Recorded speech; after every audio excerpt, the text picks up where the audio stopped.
Hey, shout out to my YouTube page, man. Y'all fucking with me, y'all commenting. I'm loving it, I'm appreciating it. That's what I'm doing it for, man. You know, just making a platform for myself.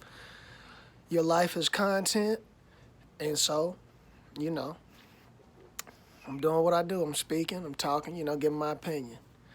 Now, this video right here is to Stephen A. He may never see it, it don't matter, but boy, you a snake, man. You exposed yourself. You talk that shit and say, oh, I was #1 with First Take on ESPN and blah, blah, blah, when everybody knows ESPN is tanking. They cutting all these people off. You know, you one of ESPN's good old boys, so they kept you up there.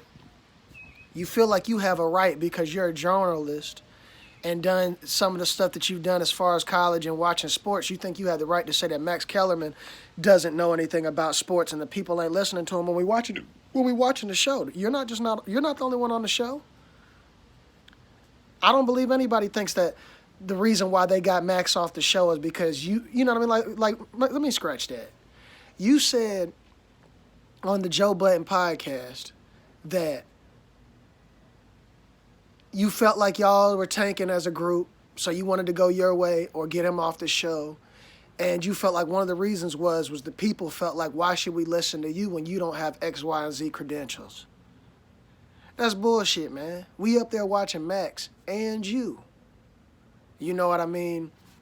It's First Take. It's not the Stephen A. show. And I mean, you can go get Shannon Sharp and do this and do that all you want. You know, that shit ain't gonna work neither. It ain't gonna last. But you a hater, man. And you got that dude fired off the show. Yeah, you might have not had nothing to do with ESPN doing it as a whole, getting rid of him. But you got that man fired, bro. And you said you knew that you were a more valuable piece to the show because you've been on the show longer. And you used your power to say, well, hey, if you don't want to get rid of him, get rid of me. Knowing that you backed the damn CEOs into a corner to where you'd have to get rid of Max. You dirty, man. And then you lie on T.O. and tell T.O., oh, you posted this. When no, he just retweeted something. Then you lie on T.O. and say he tried to sue you when he didn't specifically sue you. He was trying to sue ESPN, but it was on your behalf on why he was going to because of the mistakes you made. You're full of shit, man. And it's like I used to listen to Stephen A. and I used to watch him, but he's exposing himself. And he won't be on TV much longer. I mean, I'm sure he'll get a job or whatever. You know, I mean, I'm not wishing, bad on nobody.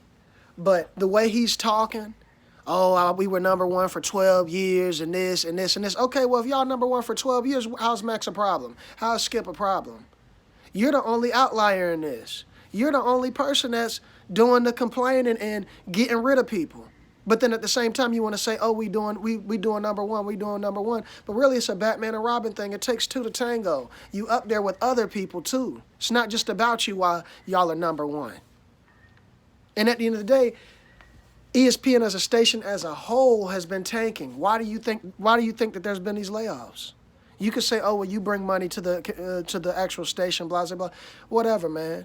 The reality of it is, man, is you're a snake, you're a liar, and you weasel around and walk around ESPN and smile in people's face and then go behind them and then get rid of them. And it's never your fault. It's always somebody else's fault. Do y'all ever notice that? It's like the boy that cried wolf. You crying wolf, you crying wolf, you crying wolf. Then when the truth comes out and the wolf shows up, don't nobody want to hear it. He exposed himself, man, on the Joe Budden podcast and on his own podcast, man. That dude ain't right. And you want to shit on T.O. Quit with the lying. Oh, Dion called me, told him, don't do like that. This person called me, said, don't do him like that. No, they calling you and saying, y'all need to get off the bullshit and stop with the shit and talk. If not, let it go. Ain't nobody saying, oh, man, we know you got shit on him, man. Please don't do T.O. like that. Bro, stop fabricating with the bullshit and the lies, man. You're a liar, bro. And you're a backstabber, period.